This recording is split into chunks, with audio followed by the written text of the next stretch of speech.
Hello and welcome back to another episode of Massalia Tales. On the last episode, in the aftermath of capturing Mediolanum, the Arverni declared war on us, opening up a new battlefront to the west and north and immediately attacking our defences at Tolosa. The enemy had a giant advantage and the garrison army was hard pressed to fight against them.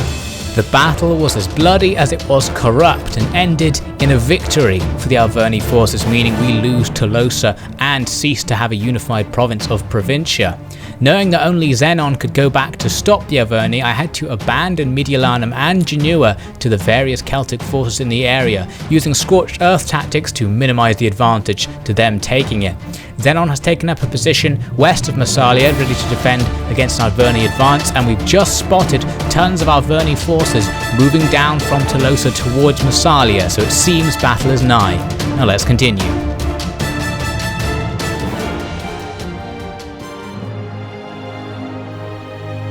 The council's plot to stop Zenon's eastward expansion had come at a terrible price. With the very existence of Massalia under threat, the arrival of bad portents and a sudden onset of plague combined with the growing food shortages to cast the formerly boastful Greeks into a state of desperation. And much to the council's chagrin, it was Zenon and his men who offered to heroically save the people by crushing the Arverni and retaking the farmlands of Tolosa. The council was too shaken by their failure to stop him, knowing that anything they did to slow the progress of their dreaded saviour might lead directly to their own deaths at one pair of hands or another.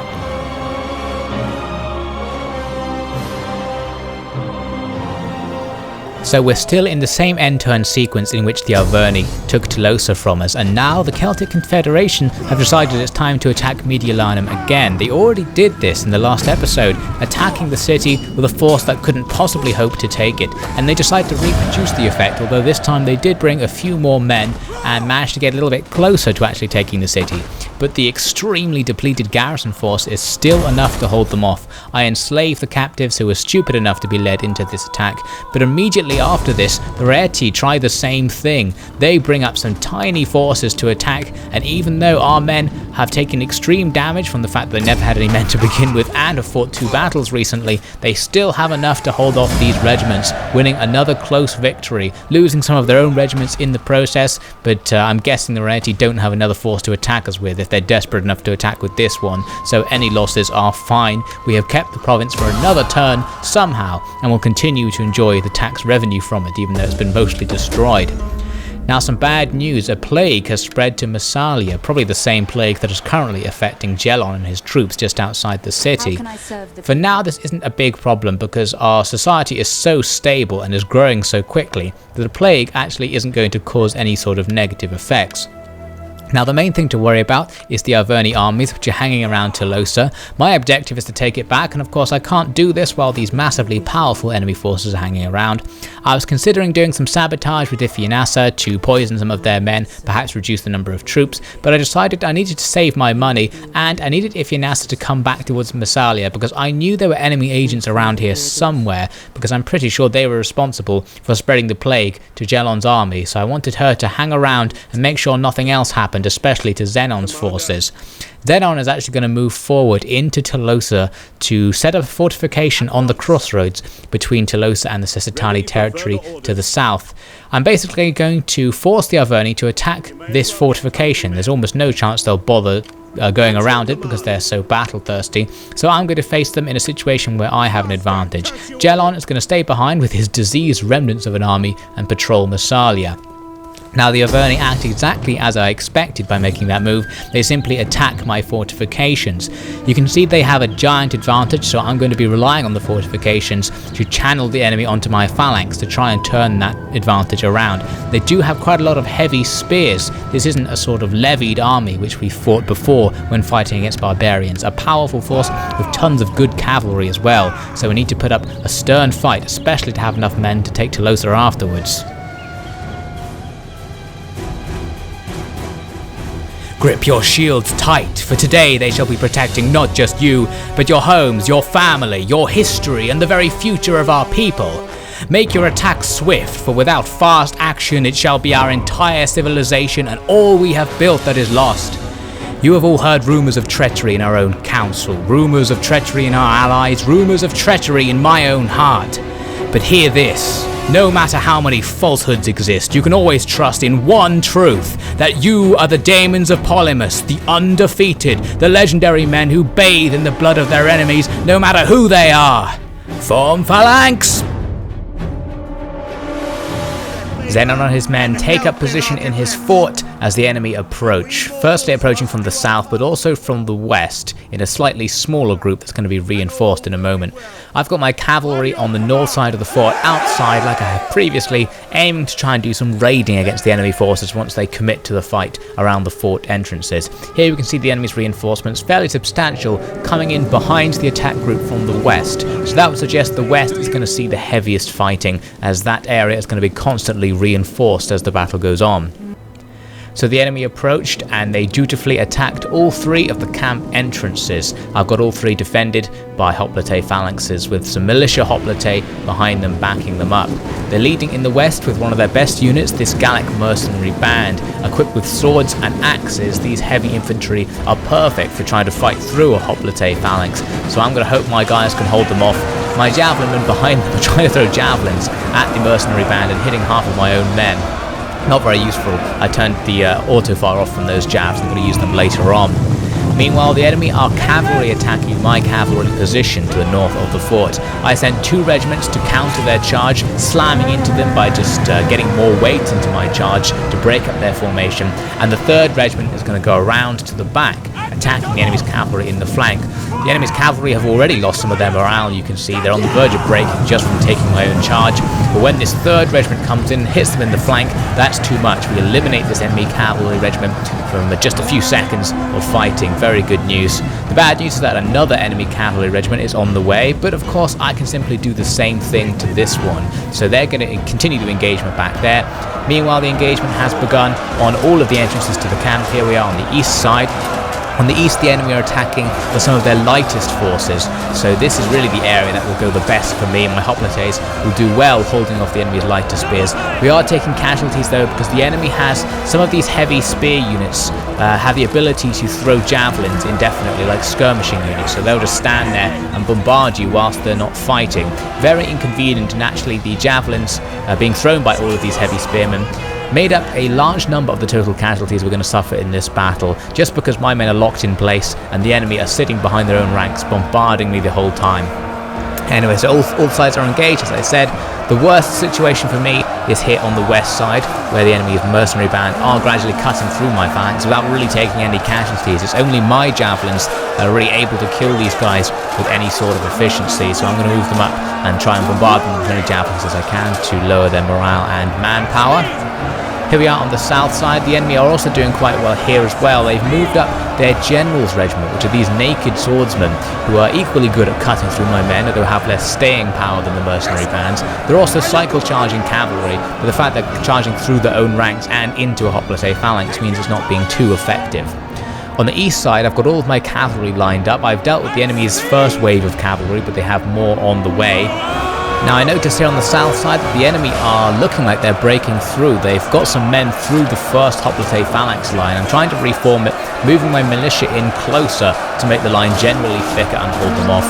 I also decided to move Zenon and his troops to attack in this position. I'm going to cycle them through to the front and cycle out the regular hoplite phalanx at the front, which has taken quite heavy losses so far, and hope that their superior skill will fight off the enemy's lighter attack groups there on the south side. On the west side, the enemy are doing quite well. You can see they've pushed moderately far into the camp, stepping over the bodies of my men to continue the fight against my phalanx, which is still taking constant javelin fire and fire from enemy slingers outside the camp. Now, I really needed to attack the enemy in the rear with my cavalry, but they've cleverly got these 2 wings of cavalry on both the north and south side of the camp that mean I can't really attack without being hit in the rear by these cavalry who are just sitting in reserve. What I needed to do was wait for these cavalry to commit, and luckily for me, they eventually decided to all attack the west side, although that's unlucky for the troops on the west side because that's even further increasing the pressure on them. And you can see, in fact, the enemy have almost got through both of my phalanx lines, both the regular phalanx and the militia one. There's just a few men between them and the inside of the camp where all the light troops are stationed. I'm moving up the only reserve units I have, which are these Gallic levies. Not very powerful, they won't hold for long, but they're better than nothing. I'm going to push them into the fight to just keep holding the enemy in this position. They've committed so many men there that I'm just glad they're not committing them elsewhere. I need them to stick around and just get stuck down in that engagement while my cavalry come around to engage them from the back. I was going to engage the guys on the east side from the back, but I have all these giant caltrops around, so if I had cavalry charge them, I would have taken so many losses myself that I decided to just not bother and let the infantry win this fight. The next option was to attack the south side, but actually you can see here it's going pretty well even without me attacking. Zenon, who has now got himself through to the front, and his bodyguards are fighting very well against the enemy forces, has pushed them back outside of the camp and now starting to slaughter the lightly armoured enemy forces. I am going to dedicate a few cavalry regiments just to finish off this engagement because I thought they're on the verge of breaking. I've got the opportunity to completely end the engagement on the south side. If I can free up all of those infantry and bring them round to help on the west, that will surely save these guys who are under extreme pressure. Out here we can see some of the slingers who are attacking them, 5 or 6 regiments of them, bombarding the area constantly. They're mostly actually killing the lighter forces behind my line, wiping out my jabs, who are now all but useless anyway. But the constant slinger fight is going to reduce their morale and gradually reduce their numbers, and it's getting rid of my reserve, which means it's going to be all or nothing. If the enemy break through, I'm only going to have weakened forces behind the line to try and keep holding them until my reinforcements arrive. So the fight there is getting more and more important. It seems the battle is going to be decided at this very point. My line is still only a few guys thick. The enemy have defeated a large number of the reserve Gallic levies I put in, not going too well. On the south side things are going okay though. What I've managed to do is draw out a large number of their troops by doing a small cavalry charge, then immediately falling back. The enemy are sort of kited out and start chasing me. These guys in particular are very courageous, coming out on their own. When they see the cavalry charge, they're like, well, I don't really want to take this. They turn their backs and get massively destroyed by this lag-tastic cavalry charge, which also routs their entire unit. And in general means that the south side is now won for me. Zenon's going to finish off this final unit which starts routing. So we've freed up all of these troops, which is excellent news. It's going to take some time to get them into the battle on the west side, but it means there's now some hope for those guys on the west of being reinforced in the near future by some heavy infantry. So this is excellent news. The fight on the east side I'm not really worried about. It's still going on. There's only one enemy regiment left. You can see I've got all these guys just piling in. I'm trying to filter some swords through to the front to take out the enemy because the spears are doing it so slowly. And once they've defeated that regiment, which will be very soon, they too will come and join the fight here on the west. Now my cavalry are finally being put to good use, getting rid of those enemy missile troops. I charged them in. The enemy missile troops are skirmishing, so most of them move back. One regiment gets caught in melee. The main problem with this is that whilst my cavalry are fighting in melee with a single regiment, all the other regiments generally tend to turn and engage the cavalry unit with their slings, which means I'm being bogged down. The enemy will just take friendly fire and bombard the whole area with stones, killing my cavalry in the process. That means I really need to wipe out these guys quickly and just rush through to keep charging at the enemy's other slingers, keep them skirmishing or keep them fighting in melee. So I'm going to try and do that with some of the other cavalry I'm moving at the moment, and you can see I'm moving the infantry up to go and attack the guys on the west side in the back.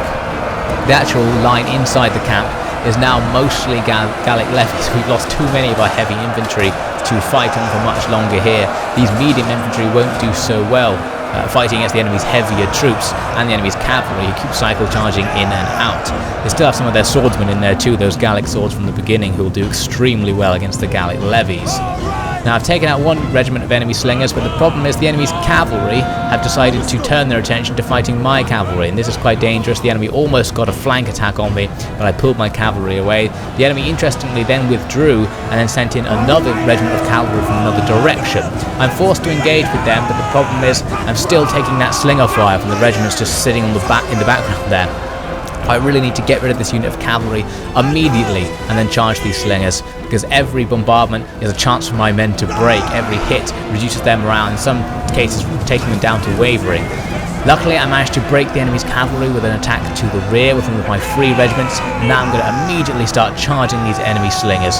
This is pretty much enough to get rid of them now. The enemy don't have enough men outside the camp to stop me from wiping out these slingers, so all of my cavalry will just charge them and either chase them off the field or chase them so far away that they won't fight, and I'm going to pull them back because I urgently need these cav to come back to the main fight. I don't even really care about killing all these slingers. I just need to incapacitate these regiments, and of course once the slingers get into melee, there's very little hope for them fighting against these very experienced Gallic cav.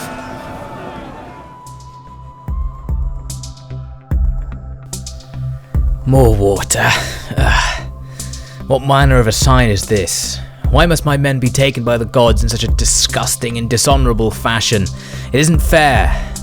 It cannot be that the gods favour Zenon so much to give him such strength. Perhaps I pray for his death as much as my uncle does.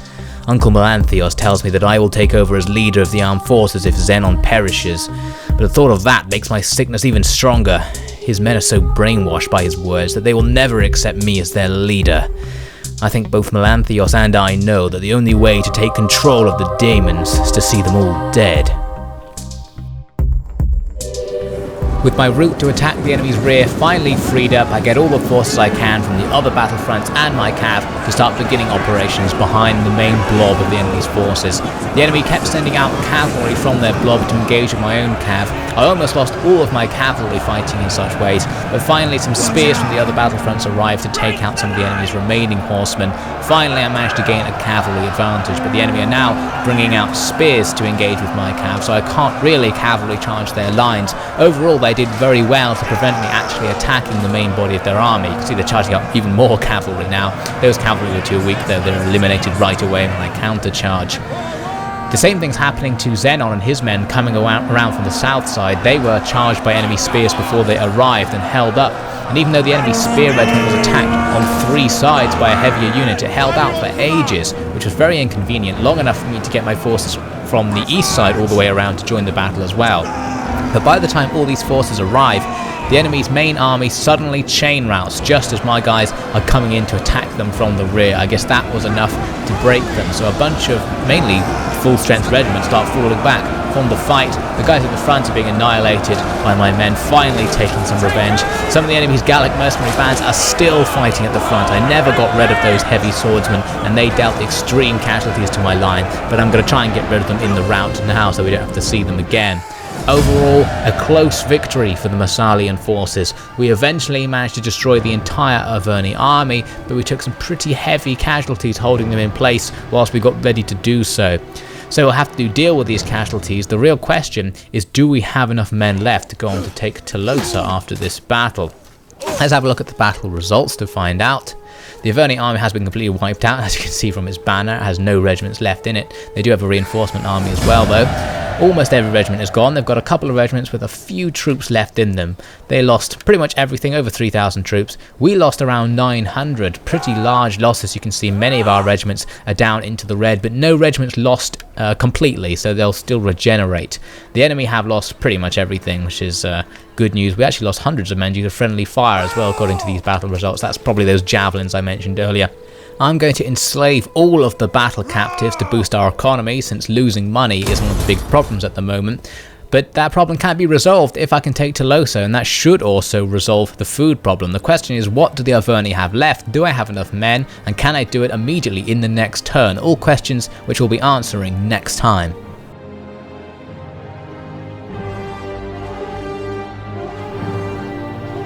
Foiling the Arverni invasion brought the name of Zenon to new heights of fame to the civilized world, and infamy to the barbarian north.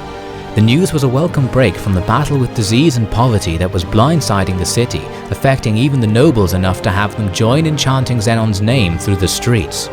But Zenon's rivals were quick to note that many of the distinguished citizens in his force had been slain in the battle, which they turned into accusations that he had put them in danger deliberately to further heighten his own relative stature. These lies spread even faster than the plague through the assembly's chambers.